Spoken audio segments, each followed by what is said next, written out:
Shalom, giving all praise to Yahweh Bashem, Al-Shai, Bashem, Rakakodah, Shalom to the 144,000 and the rest of the elect out there. Shalom to you all. It's January 17, 2025. Hopeful year of deliverance and the destruction. You know the rest of the story of the Edomites. So we hope that we're delivered this year. And if we're delivered this year, that means Esau will go down at that same time. That's beautiful. That's a beautiful thing. The very time within that hour, we will be delivered and Esau will be destroyed. That's beautiful. In that order. They will be destroyed while we are being delivered. So that's why I came up with the slogan for the year, the whatever quote of the year. Anyway, I was watching some of this last night. I watched maybe 2 minutes of it when it was live, and they were going into Isaiah chapter 14. So I'm gonna get the title of this video is Vocab Malone stumbles when trying or attempting to break down Isaiah chapter 14. So that's the title. So I was trying to find it, and this came up, and he brings up the brings up the topic. So because they're going in a different topic, as you can see, Vocab Malone, street apologists bring all the Israelite smoke ever live.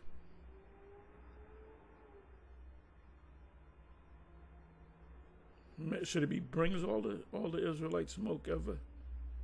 Anyway, so let's just listen and let's go with the spirit, and then we're definitely going to go into Isaiah chapter 14, because he says that's talking about that already happened. That's talking about the Babylonians, and we're going to deal with that word Babylonians. We're going to do a word search on the word Babylon, Babylonia, Babylon, basically Babylon. Sometimes it's talking about Neo-Babylon, ancient Babylon, I call it, and then you have the Babylon that's spoken of in the book of Revelation, not Revelations. These guys say, see, the Hebrew Israelites don't even know how to say Revelation. They say Revelation. I don't say Revelations. I say Revelation. So, like if you go, the Babylon in Isaiah 14 is the same Babylon in the book of Revelation. Babylon in the book of Isaiah 13, Jeremiah 50, 51, and other scriptures is the same Babylon that's mentioned in Revelation. So he doesn't understand that. Isaiah chapter 14 is a future event. So let's go ahead and listen. Minister Meach and Vocab Malone in the smoke room. You got to unmute yourself. Tell us what's happening. Hey, what's going on, brother? No, I was I seen I clicked the link that you had sent me, so I just jumped on. How you guys doing, bro? Good. We're trying to do a focused Hebrew Israelite, calling all Israelites, come jump on smoke room. So that and Christians want to bring specific questions or issues related to that topic tonight, because usually a smoke room is for everybody, but we're trying to make it specific. So do you want to bring smoke to the Hebrew Israelites, J3? You got something you want to contend with them? Yeah. How did they always bring up Isaiah 14, and they have it in their carnal minds that they're gonna have slaves and servants in the kingdom, but in my opinion, when I read Ezra chapter 2 and Nehemiah chapter 10, and you see Solomon's servants, that has been fulfilled already. So I want to ask them that. What's up with that? They always run from that. Let me bring that back. Solomon's servants, that has been fulfilled in the kingdom, but in my opinion, when I read Ezra chapter 2 and Nehemiah chapter 10, and you see Solomon's servants, that has been fulfilled already. So I want to ask them that. What's up with that? They always run from that. Well, have you got to have many conversations with these guys or gals yourself? Yeah, but they go, usually what happens is they go to Isaiah 60 or Isaiah 63, and they never deal with the text. Yeah, well, if you were going to instruct a Christian on how to use some of those passages in dialogue, what advice would you give them?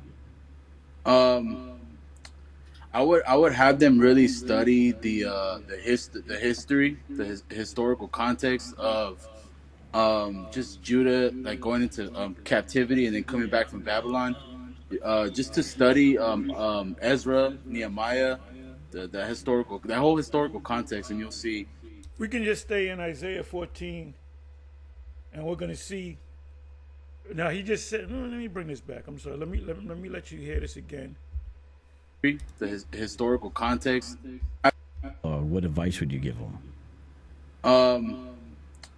I would have them really study the historical context of just Judah, like going into captivity and then coming back from Babylon. Good.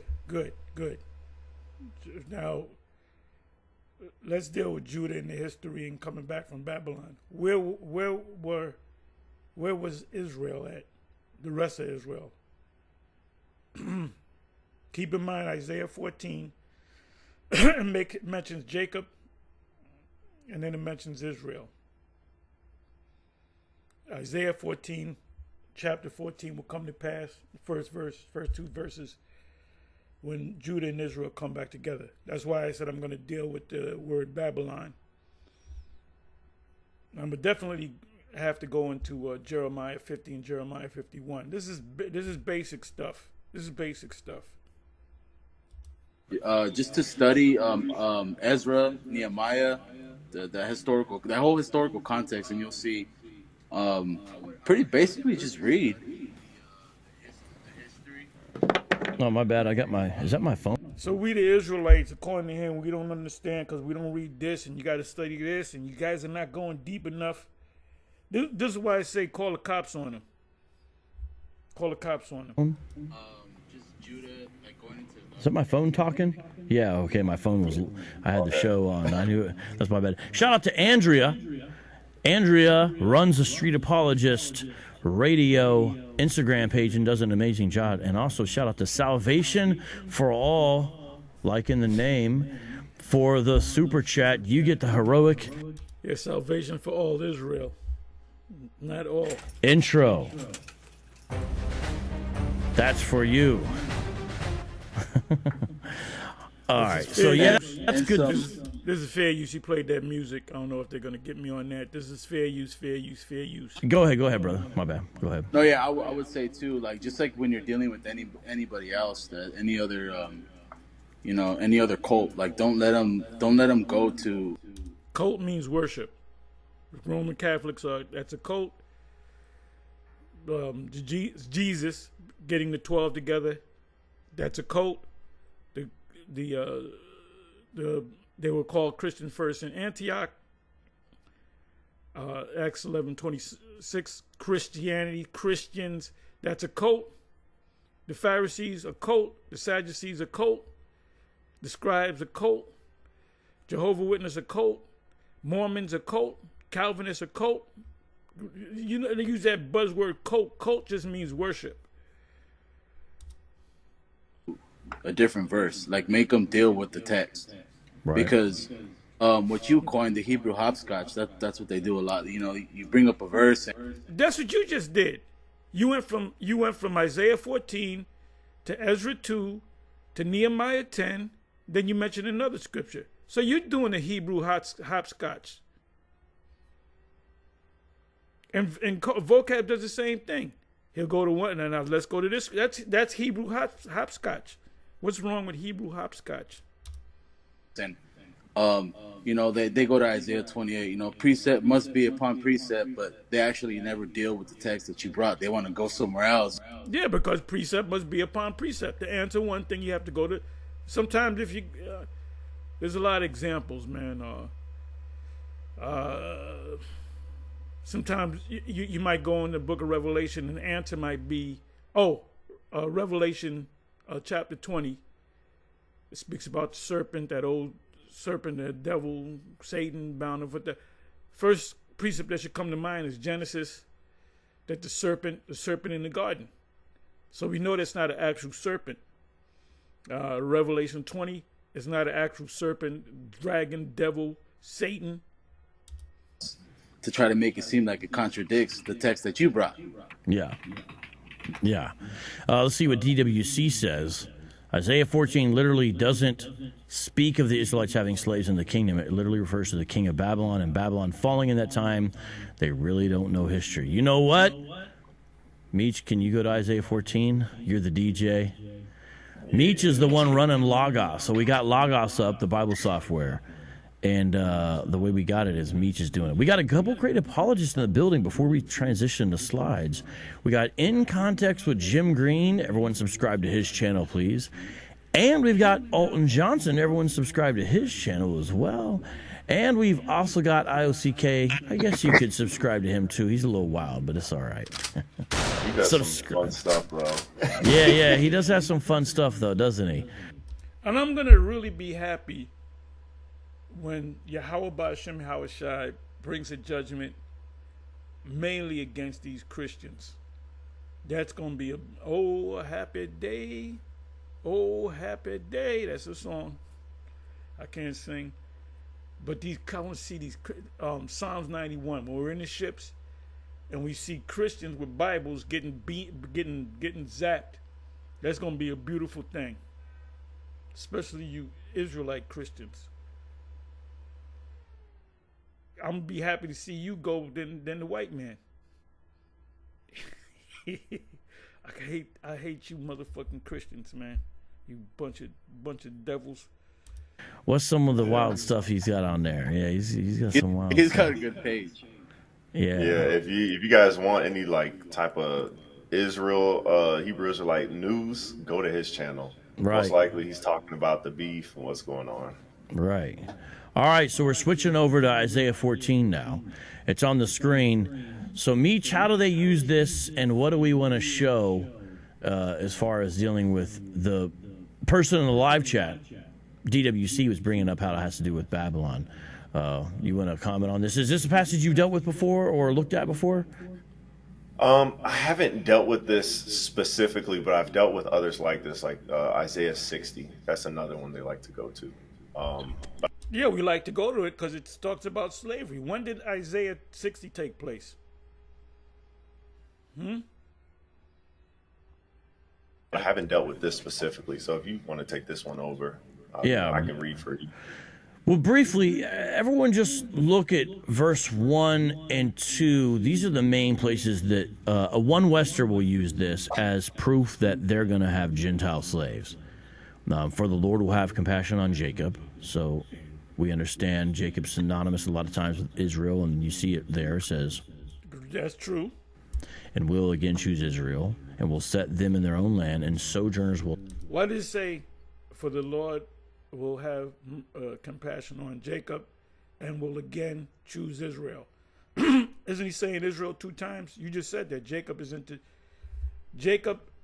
and Israel are interchangeable. Israel is talking about has to be talking about the northern kingdom, them two coming back together. That's why I mentioned Jeremiah 50, Jeremiah 51. We're gonna go into both of those, glean from both of those scriptures, Jeremiah 50, Jeremiah 51. So we're analyzing things right now.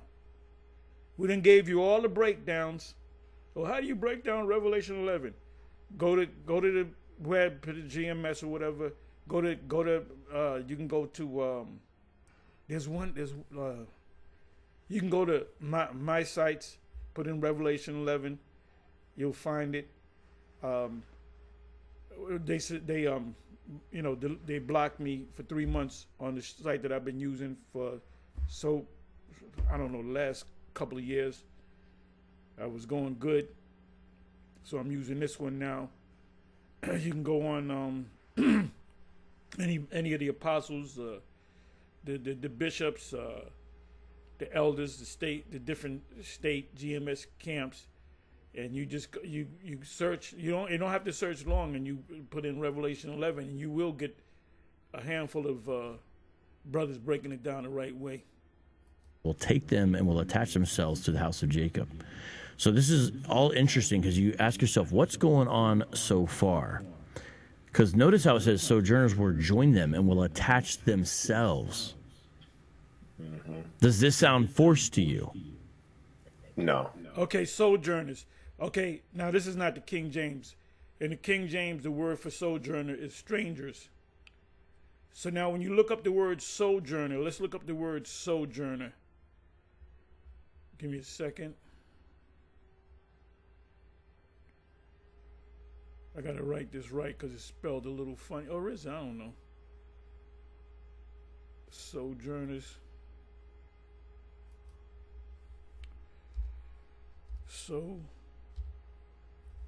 I'm sorry. Let me close this.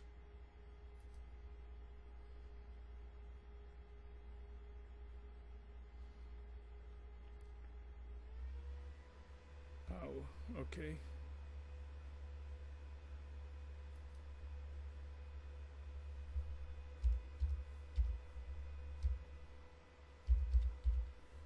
Okay, I put in the word sojourners.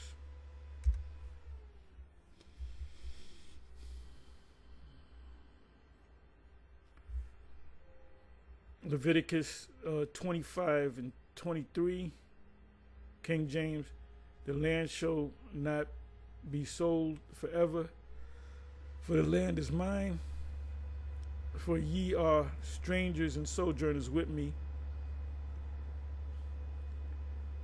And the Beerothites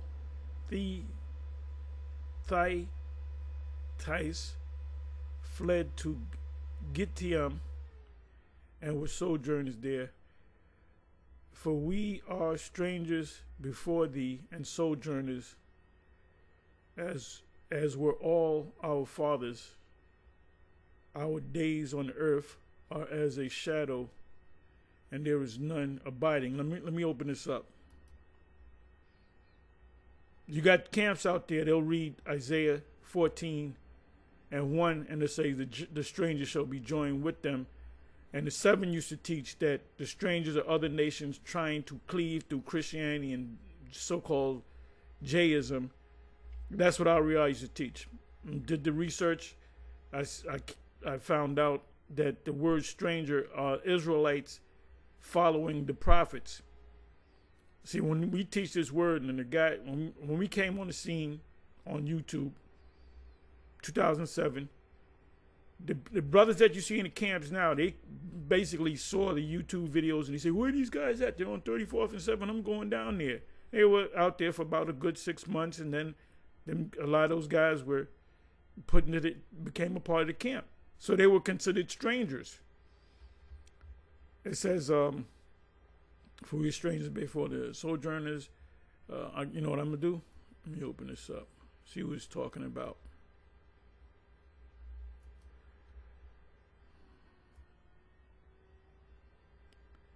David's prayer.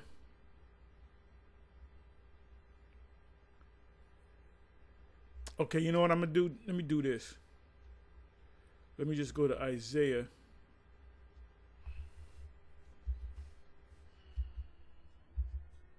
(14). The strangers in Isaiah 14 and 1 are Israelites. Not like the 7 used to teach, oh, those are other nations clinging on us.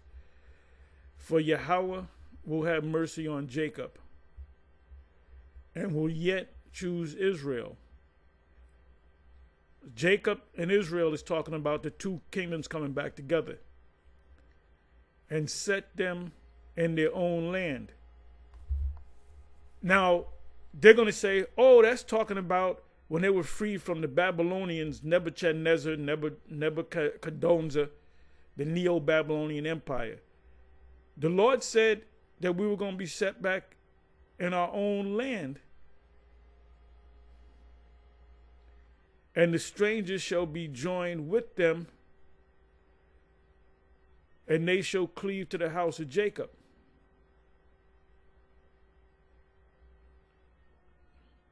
So now let's look up the word stranger or strangers. I'm going to show you that those are Israelites.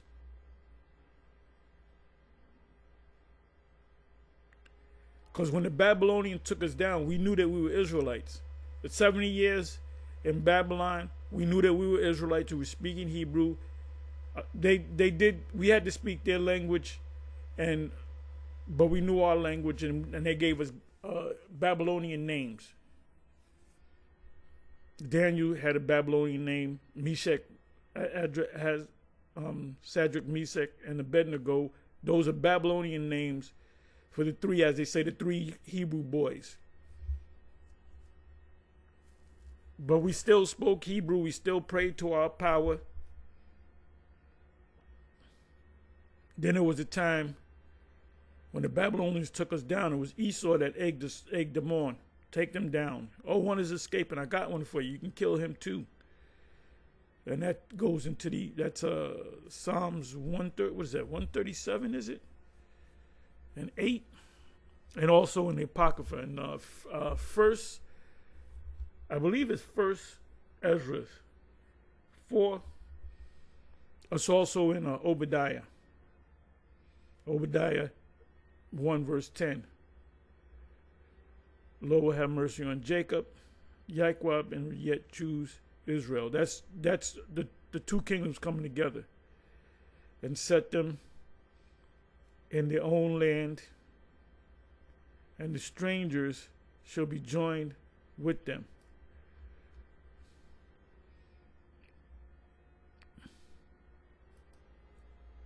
Page 16:16.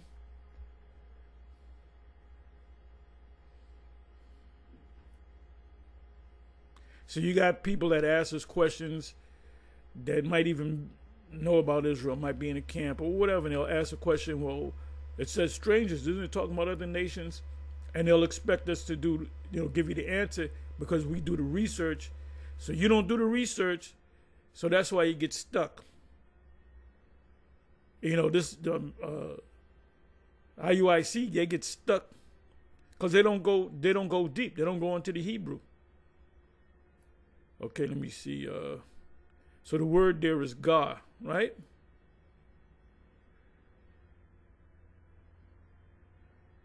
Sojourner, a temporary inhabitant, a newcomer lacking inherited rights. Of foreigners in Israel, though conceded rights. A temporary inhabitant, a newcomer lacking inherited rights. When you go, let's go to Acts chapter 2, when it said there were Jews, devout men out of every nation under heaven that came to Jerusalem. Why did they come to Jerusalem? Because they were Israelites living in other places, and what they did was, like, the biggest group of Israelites came out of Alexandria, Egypt. What that's called is them coming from Egypt to Jerusalem is called a pilgrimage. It's a pilgrimage. You look that up. So they're called pilgrims.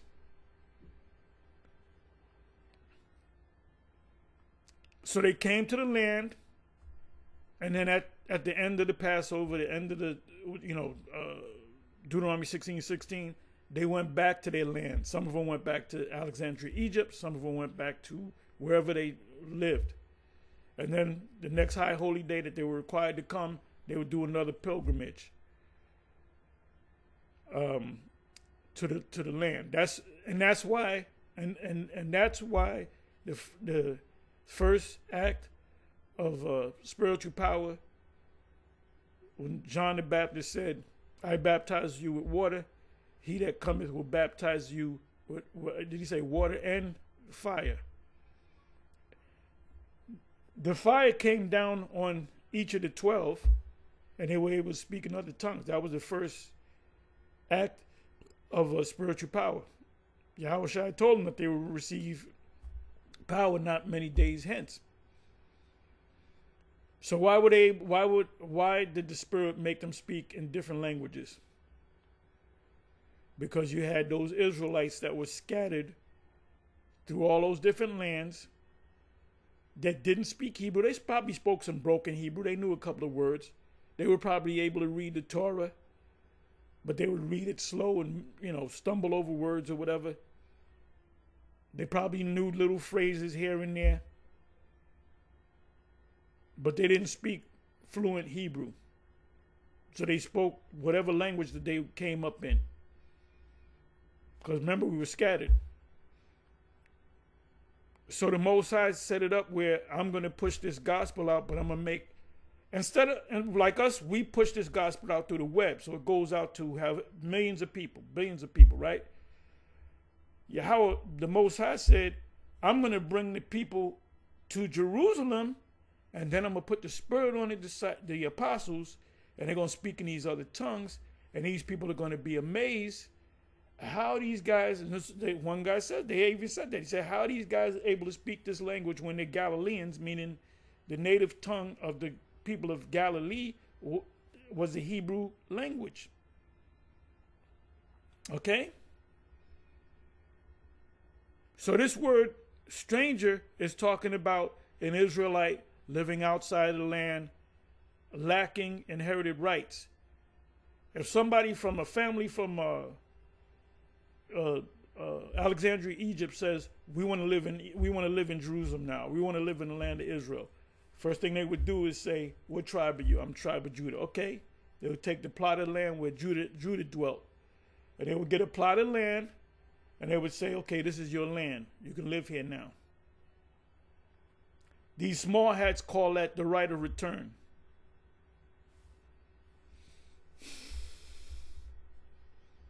So you got to explain stuff to these people.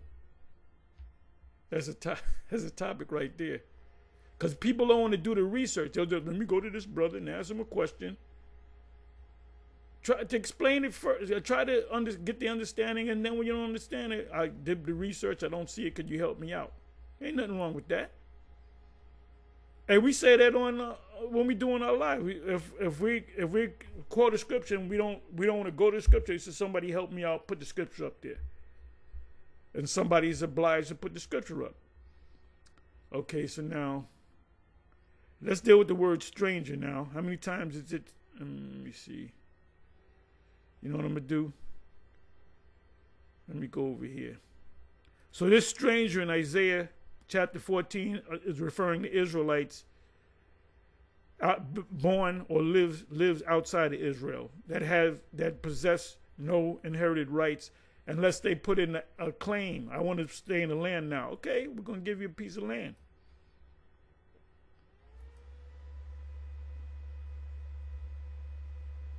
I just want to find this one scripture. There's a bunch of precepts on this, but it's in Ezekiel. I believe it's 43, is it?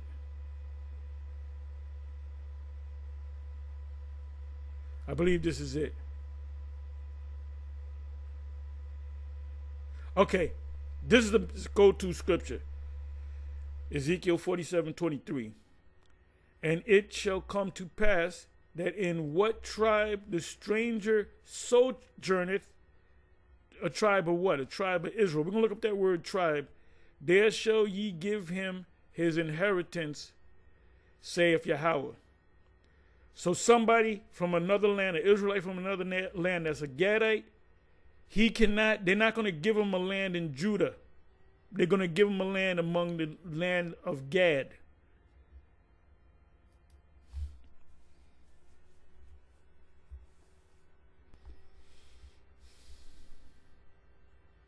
It should come back. Okay, I wanted to look up the word tribe. What if an Edomite says he's looking for land? Well, you can't. You're an Edomite. Your land is south of this place. You got to go past Ammon and Moab and Mount Seir. That's your land.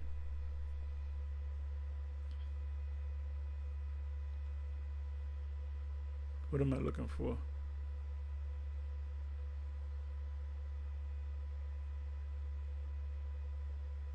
Okay, tribe.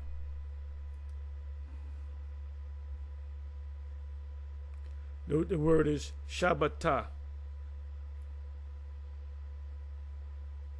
This guy says Shebet, rod, stem, branch, offshoot. Right, offshoot. What is it? What is it? Offspring, offshoot. Offshoot meaning a sperm going into a woman. Whatever the man's sperm is, whatever nation he is, that's what the child's going to come out to be. Club, scepter, tribe, rod, shaft.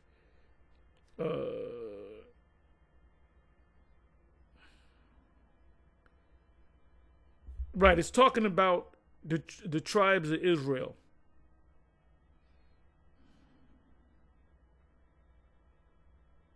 Right. The scepter shall not depart from Judah, nor a lawgiver from between his feet until Shiloh come, and unto him shall the gathering of the people be. Shiloh is Yahweh Shai. So let's come back over here. So I went to Ezekiel chapter 47, verse 23. So now if it's talking about other nations, that means we got to give them some land. They ain't talking about other nations. The stranger is referring to Israelites. Isaiah 14 applies to right now. When we go out there speaking, and I said it earlier in this video, you got guys that watch us on YouTube, came out on the street. They actually met with us, and they were strangers, and they came into this thing, and they became teachers. So let's read this again. For Yahweh will have mercy on Jacob, and will yet choose Israel. Ultimately, let's talk about the two kingdoms coming together, northern and southern, and set them in their own land. And the strangers, which are Israelites, shall be joined with them, and they shall cleave to the house of Jacob. And who initiates all this? Well, Yahweh B'Shem Yahweh Shai through his prophets. The people that are waking up to Israel, this whole talk about Israel this and Israel that, is because of the prophets, the elect of Israel. So second verse. And the people shall take them and bring them to their place, and the house of Israel shall possess them. The them are the other nations, starting with Esau, in the land of Yahweh for servants and handmaids. They're going to be us men, servants and handmaids, men servants and maid servants, and they shall take them captives, whose captives they were. So let's say we were captives under the Babylonians, so we're going to put the Babylonians in captivity, and they shall rule over their oppressors. What happened after the Babylonian Empire? Did we enslave the Babylonians? No. We were under the Medo-Persian Empire. So how in the hell can you have slaves? You know, you got the slave trade, right? The transatlantic slave trade. You got West Africans, which are Israelites, coming over here, but they got their own slaves. So you working out in the field and you want to take a break, you tell your own slave, remember Esau got you, he's your slave master, but you a slave master over your, that shit sounds stupid. How in the hell can we enslave the Babylonians that enslaved us when Babylon was taken down by the Medes, and then became the Medo-Persian Empire? We were under the Persian and Median Empire. So when they took us down, they took the Babylonians down, and the Babylonians had to do the biddings of ultimately the Medo-Persian Empire. So what the hell are you talking about? It says, and the people shall take them and bring them to, the people shall take them. The people are the Israelites, Jacob and Israel. The them are also Israel. Take them and bring them to their place, and the house of Israel shall possess them. That's talking about the other nations in the land of the Lord for servants and handmaids, and they shall take them captives, whose captives they were, and they shall rule over their oppressors. You can't rule over your oppressors when you're under another nation that took down the Babylonians. When they take down the Babylonians, who they got? They got the people of Babylon, plus they got the Babylonians had another nation enslaved, they take them too. And it shall come to pass in that day that the Lord shall give thee rest. We didn't get no rest from the things were a little bit easier because of Cyrus. He put the word in to finance the rebuilding of the temple. But we were still under them. Shall give thee. Matter of fact, Zerubbabel was a governor under the Medo-Persians. He was a governor. Daniel was a president. That's in Daniel chapter 6. Either 4 or 6. I believe it's 6. Daniel became a president. The president took their orders from who? The king. The president is really a low position. Oh, this is the president. He created, the American Trump. Presidents take orders from kings. That's why they kissed the king's ass. And it came to pass in the day that Yahweh shall give thee rest from thy sorrow and from thy fear and from the hard bondage wherein thou was made to serve. This is getting ready to happen. Remember, let me say it again. We went from under one captivity, we were captives of the Babylonians, and now we are captives under the Persian and Mede Empire.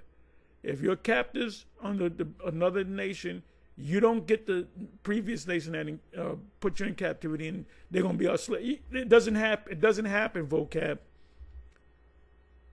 So let me pull these words out. Let me pull out the word captives.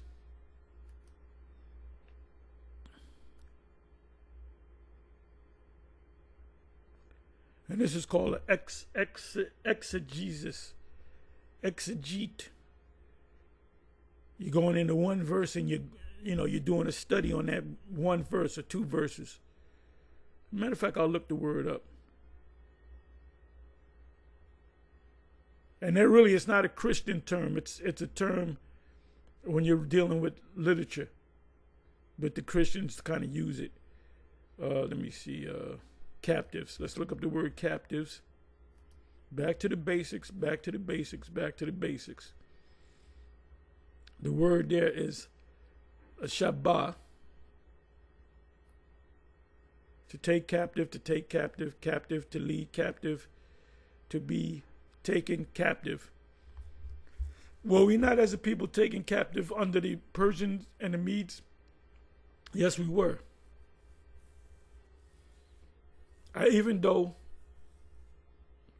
Cyrus treated us fairly well, we were still captives under them.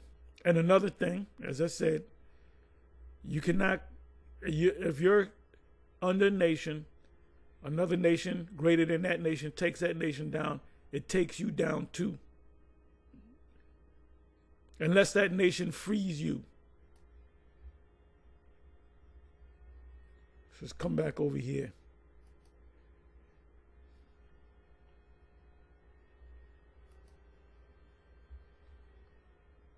So the word stranger, and the stranger shall be joined with them. The stranger are Israelites. Right here is talking about Edomites and all the other nations.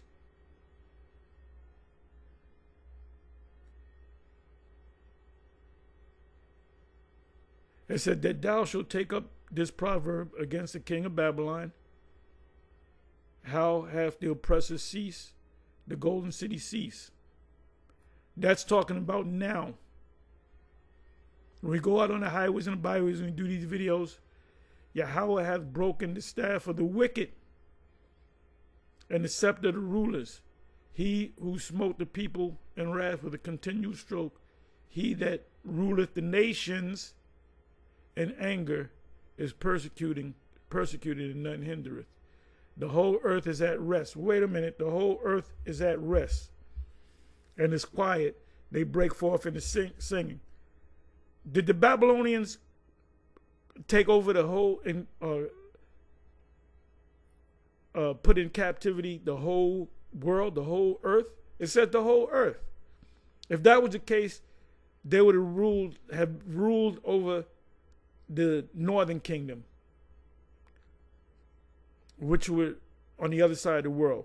At that time, the northern kingdom was already in the Americas. And America was a paradise at that time. So the Babylonians, the Neo-Babylonian Empire of over 2,000 years ago, 2,600 years ago, they did not have control over the whole earth. Matter of fact, the Persians and the Medes had more provinces, a bigger kingdom than the Babylonians. And then the Greeks came along. Then the Romans, they had the biggest. They took a lot of people down. But the Second Roman Empire, that's what this is talking about. This is talking about the Second Roman Empire. So now let's come back into this. I don't want to make this too long. Let me see here. Where am I at?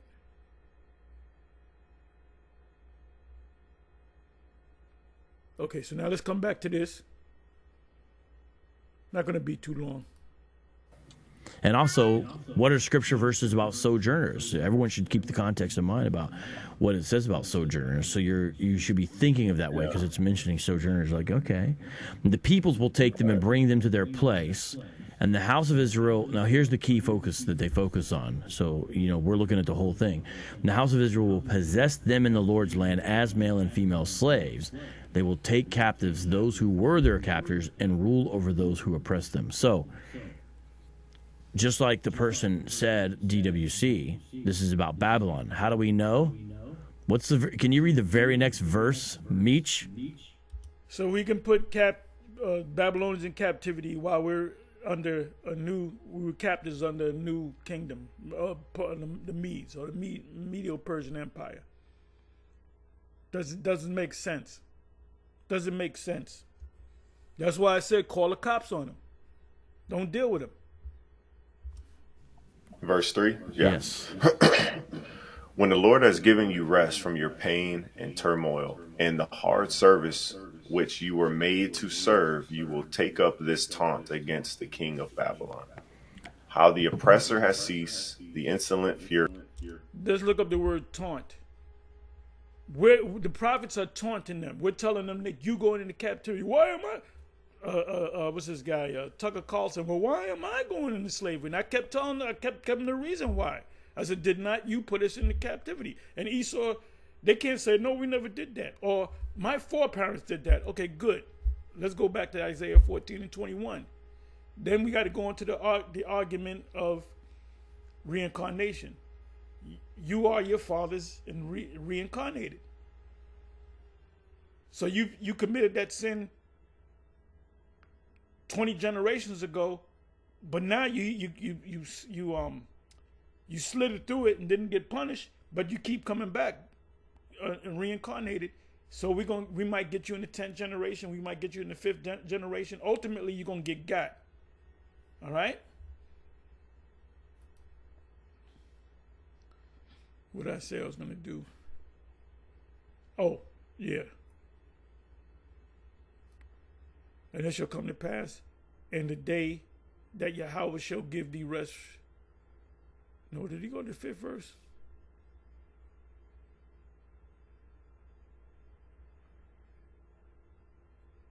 Okay, thou shalt take up this proverb against the king of Babylon.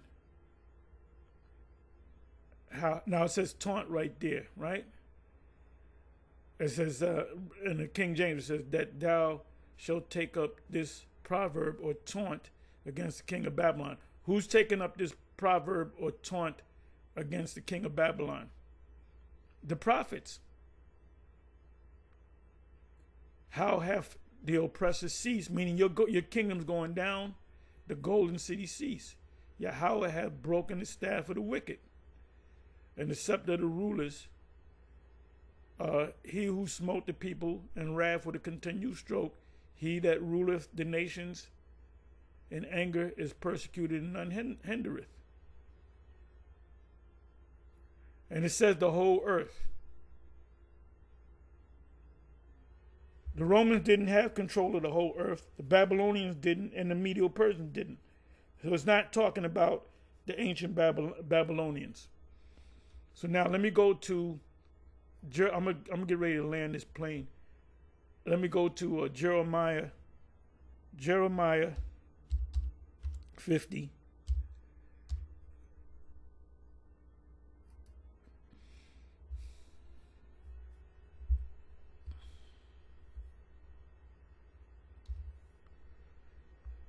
Israel 7 times. In those days and in that time, saith the Lord, the sons of Israel shall come, they and the children of Judah together, going and weeping, they shall go and seek Yahweh their power. When did this take place? Oh, that took place in the Babylonian Empire. This took place this, that, and the third. But no. This had to have taken place. Well, Jeremiah came after the split, right? So when Jeremiah says that Judah and Israel were oppressed together, that means the two kingdoms are together. So this applies to right now. This is talking about right now.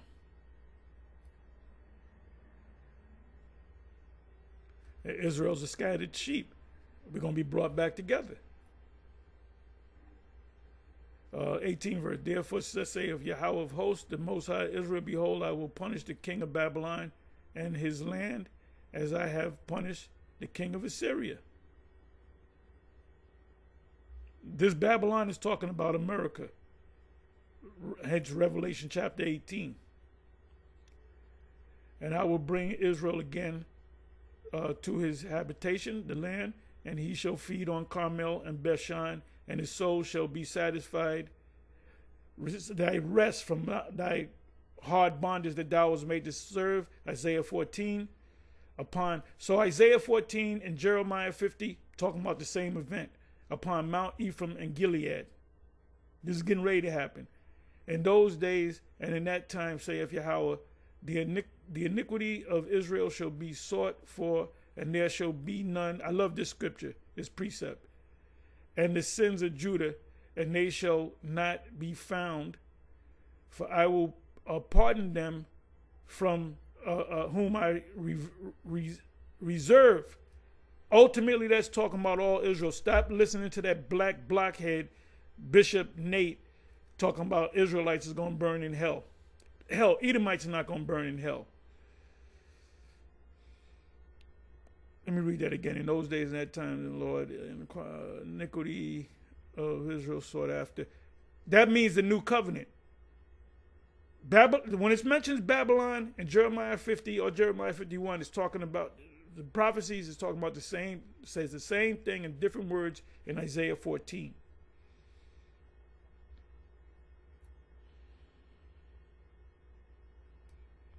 Do unto her, for she hath been proud against Yahweh, against the Holy One of Israel.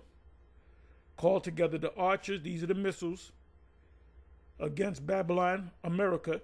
All ye that bend the bow, the silos, camp against it and around about. That's good. Camp against it round about. People say, oh, the missiles just going to come from one direction. It's coming from the uttermost north. No. They're going to be surrounded, man. It's coming from different angles. Remember, everybody that possesses intercontinental ballistic missiles will shoot their missiles. That's the Most High's army. If they don't press the button to open the silo, the Spirit's going to open up the silo. Those missiles are built for one. Hey, I remember this like it was yesterday. Dusty Rhodes, that's when they had the old school WWE and WWF, and you had Dusty Rhodes. He was down south doing shows, whatever, and he came up to Madison Square Garden, and they asked him, "Do you have a couple of words?" He said, I'm here to do one thing and one thing only, and that's to kick some booty. And I started cracking up. I was a kid. I remember that. Well, anyway, the missiles are here to do one thing and one thing only, and that's to kick Babylon's booty. It says, call together the archers against Babylon. And now Babylon wasn't destroyed by missiles. There was no full-scale war. It was a surgical strike. The king of Babylon was drunk. His lords were drunk. And what they did, they had assassins go in and slice their throat. Or however way I say slice their throat. In other words, it was a surgical strike.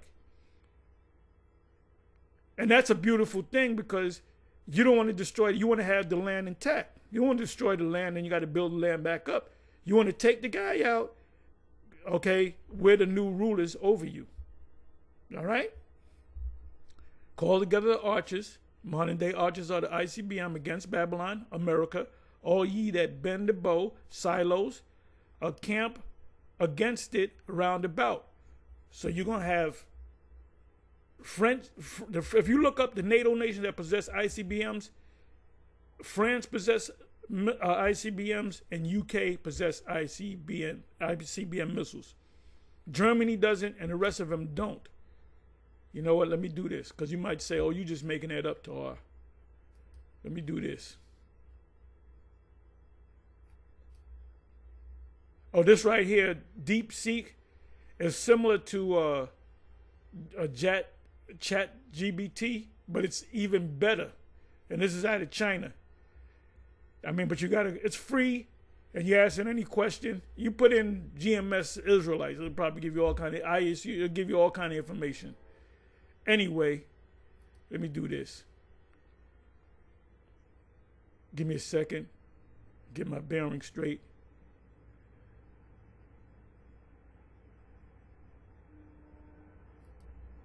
How many countries possess the ICBM missiles? So let's go down the line. 8 countries, only 8 countries, are known to have optional intercontinental ballistic missiles, ICBMs. United States, the primary ICBM is the Silo Launch Minuteman missile. Russia, and I think the Russians, and I could do the research, possess more missiles and more powerful missiles than any other countries that possess missiles. Russia has land-based ICBMs and submarine launch ballistic missiles. Now, Russia, Cuba is an ally to Russia. Okay.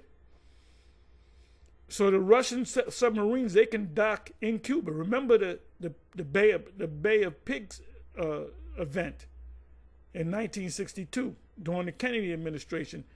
This is before your time. You can go do some research on it. It was that much closer to World War III between the U.S. and Russia because of the Cuban. It was called the Cuban Missile Crisis because the Russians had a right to dock their submarines or their ships in Cuba because Cuba is an ally nation to Russia.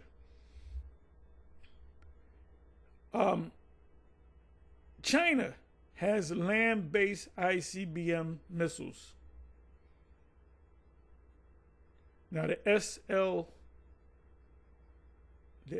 ICBM, the SLBMs, ballistic missiles.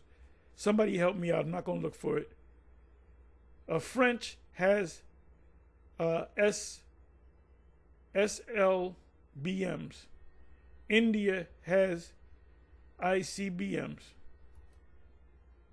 United Kingdom has SLBMs. Israel has ICBMs. North Korea may have ICBMs. Now let me do this. Let me do this. You know what? Let me do it this way. SLBM. SLBM.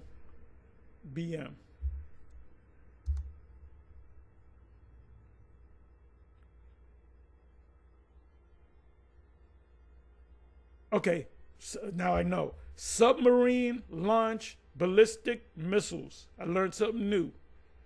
SLBMs.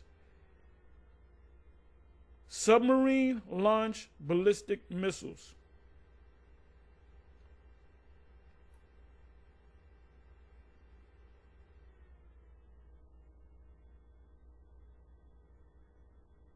Okay.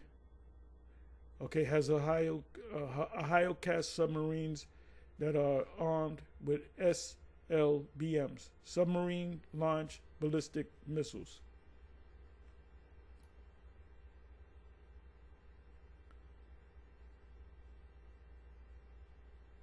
Now you got which country has MERV missiles.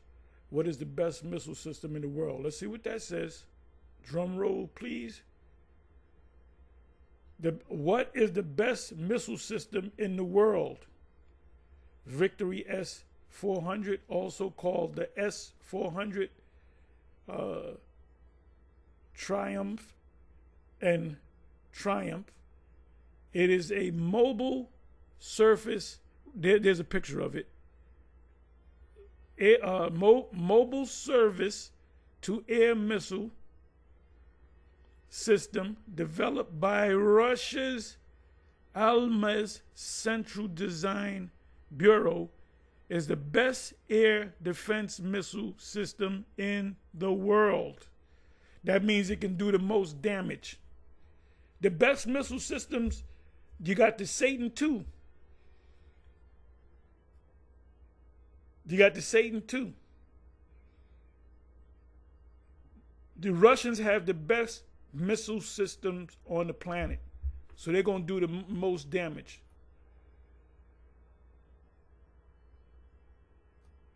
They like that song Her did, You Can Do Damage. Russians going to do damage.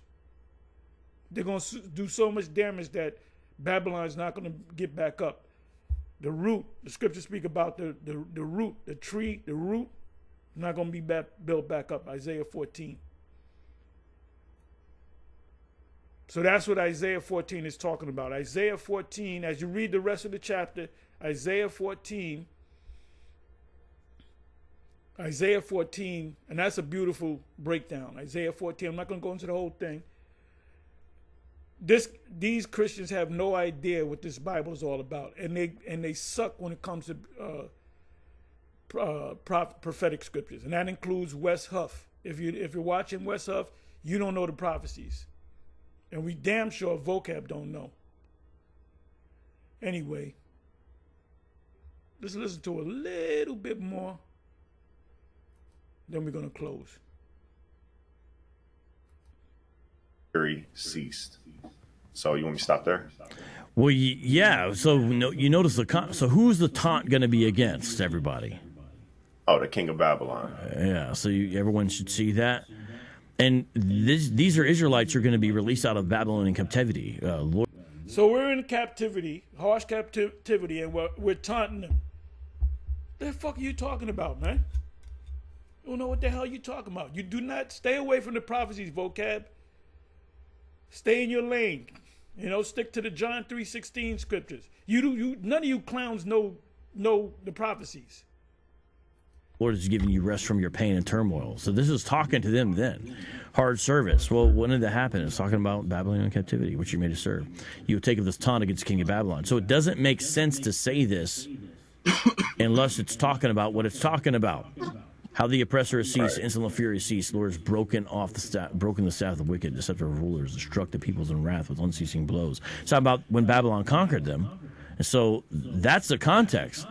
They've got to read America into this. Or really what they do is, though, they just read everybody, and then they read themselves. No, America. It's talking about America. And the Most High could have put him in America. They would have outlawed the Bible. They'd kill you if they found out you had a Bible. Remember, the Bible is written in code. And you have to have the eye salve, Revelation 3:19, around that verse 19:20. It speaks about the eye salve and the Most High supping with you, which is the Holy Spirit, which is the comforter. You guys don't have the Comforter. Listen to it a little bit more, and I'm going to close. David brings up a point. If you could go to verse 10, the language of the Septuagint there is identical to Achior in Judith 14:10 when he joined. Could you read there Isaiah 14:10? Yeah. All of them will answer and say to you, you too have become as weak as we, and you have become like us. And so this isn't being translated out of the Septuagint. So he's talking about the Septuagint reading, so the Greek phraseology. And the Greek phraseology, when it's translated in English out of Judith 14:10, it says this right here. When Achior saw all that God of Israel had done, he believed firmly in God, so he was circumcised and joined the house of Israel, remaining so to this day. By the way, this is a convert right there in the apocryphal books you have, so that's important. Verse. So he's talking about ancient Babylon, right? Nebuchadnezzar, but I guess the king of Babylon was actually Lucifer.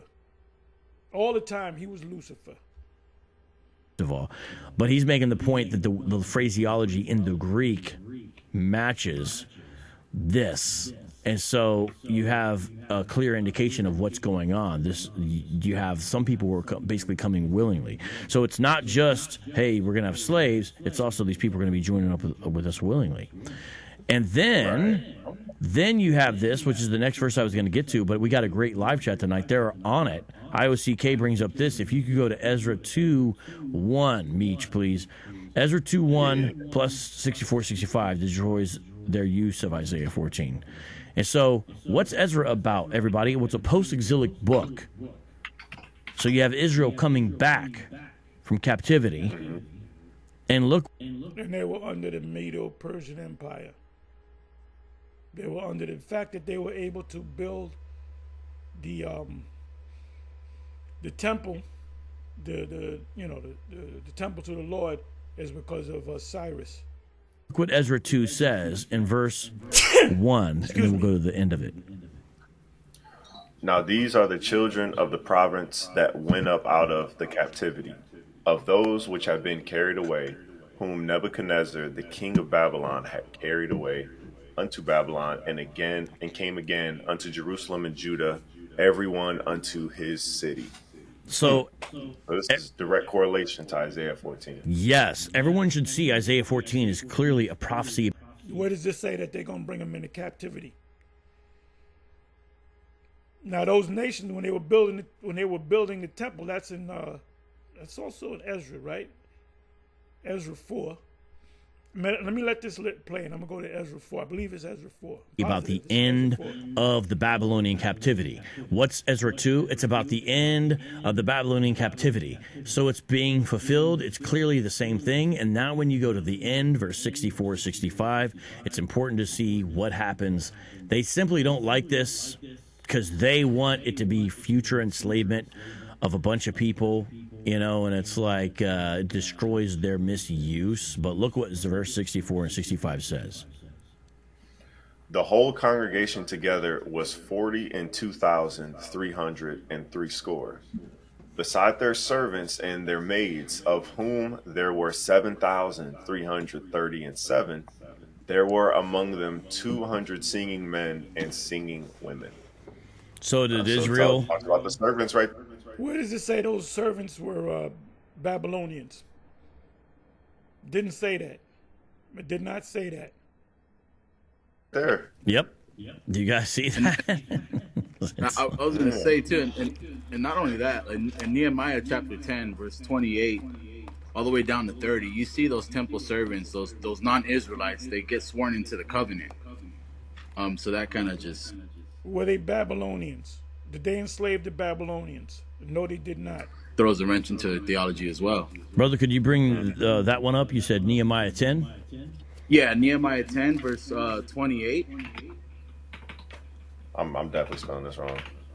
Verse 28. And then read down to verse 30. When I was in Sunday school, they had a pretty corny joke. And they would go, hey, kids, who is the shortest prophet? We don't know. And it was not even, it's funny because he's not even really a prophet, but or they would sometimes say, who's the shortest person in the Bible? Maybe that's what they would. Who's the shortest person in the Bible? That was the question. People go, Zacchaeus. Zacchaeus is, no, not Zacchaeus. They would name some other people. And they go, the shortest person in the Bible was Nehemiah. These are Sunday school jokes, people. Hey, shout out to Pastor Tanks, Apologetics for You. Everyone subscribe to his channel. Pastor Tanks, if you like what you see where I've got other brothers doing a smoke room, right? Now, let's go here. I'm going to close this. Was it Ezra? That's Ezekiel. Ezra. I'm sorry.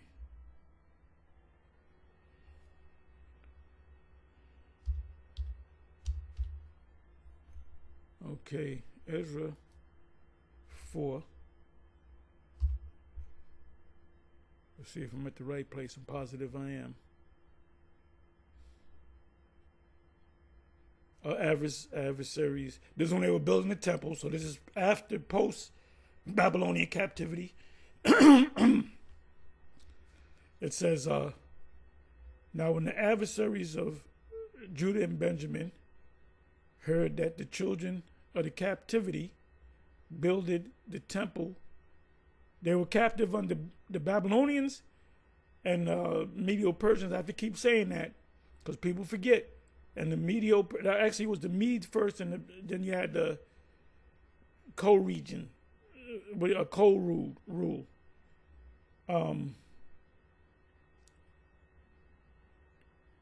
You had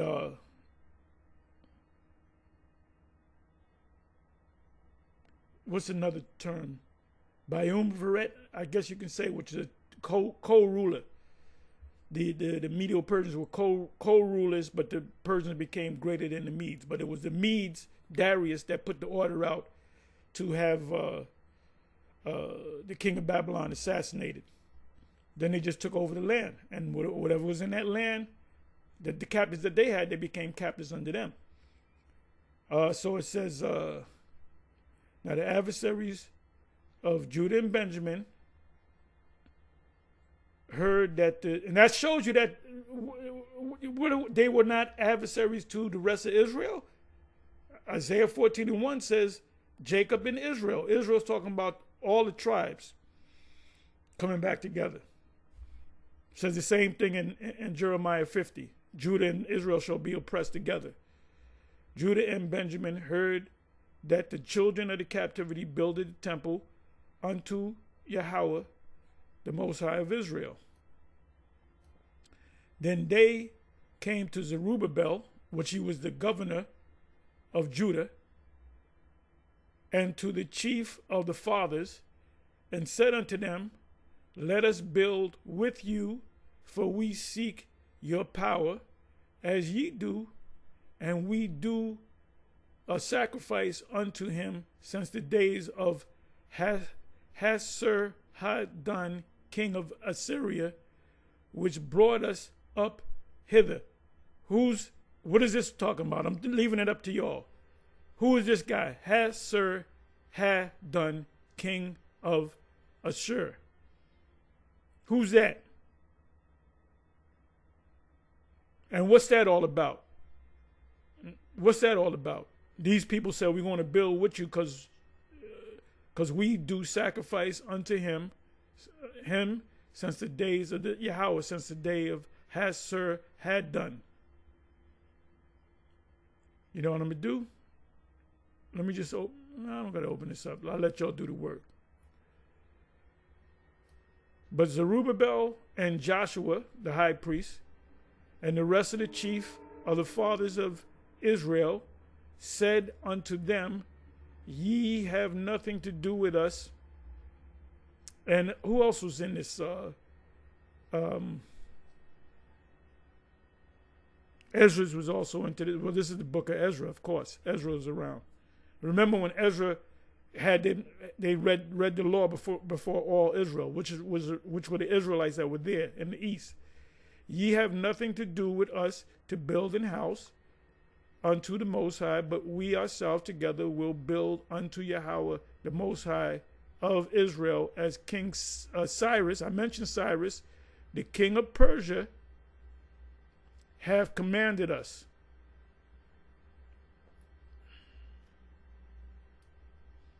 Then the people of the land weakened the hands of the people of Judah and troubled them in building, and hired counselors against them to frustrate their purpose.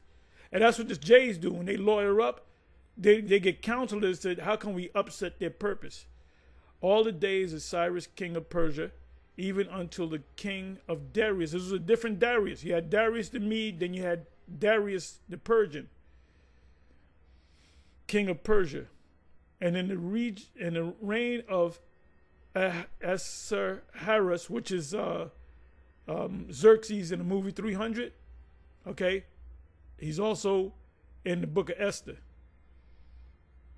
In the beginning of this reign, wrote they unto him an accusation against the inhabitants of Judah and Jerusalem, the kingdom of Judah. And in the days of Artaxerxes wrote, Bishlam, Mithridath, Tabel, and the rest of their companions unto Artaxerxes, king of Persia. And the writing of the letter was written in the Syrian tongue. That when you go to when you click on the Hebrew and the blue letter, that's Syrian writing. They had a Bible called the Syrian Bible, or the Syriac Bible, and interpreted in the Syrian tongue. So that Hebrew, that modern Hebrew, is really Syrian. But anyway, there was a big squabble, a big thing, right, going on. Oh, and this proves that they were Elamites. Let me see. Then wrote Rehum, the chancellor, and Shimshai, the scribe. Like a scribe is all, like today you have a notary public, and you would have, you have these different, Esau, these different political offices, they got that from the ancient world. The rest of their companions, the Dinites, the Afris, I'm hard on these words, Sahrachites, the Tarpalites, the Arasites, the Archevites, the Babylonians, the Sosonites, the Dehavites, and the what? Elamites. Elamites, the Persians of old, they come from the Elamites. But I'm not going to read this whole thing. So they had to go, because they said, look, Cyrus put a writing together, an affidavit of truth, saying that we're going to finance the Israelites to build their temple back up. So they had to go get that letter, because they didn't believe it. This was long after he died. So they checked the records. As you read this whole chapter, they checked the records, and they said, yes, Cyrus did say that they're going to be financed. So they had to honor Cyrus, right? They had to honor Cyrus the Mede. So what they did was they said, okay, since Cyrus said that and we got this letter, it's all right. We're going to finance them. And that was a beautiful, remember, when Solomon built the temple, it was 7 years in the making. That was a beautiful, luxurious temple. These people are talking about building. I keep bringing this up. They're talking about they want to push out the people in Gaza and take that whole land, and they want to begin to build the temple, the third temple. What they don't realize is the third temple is being built in front of their eyes. The third temple are the prophets out there prophesying. We represent a brick, so you can understand. Anyway, with that, I'm going to say shalom. On to the next.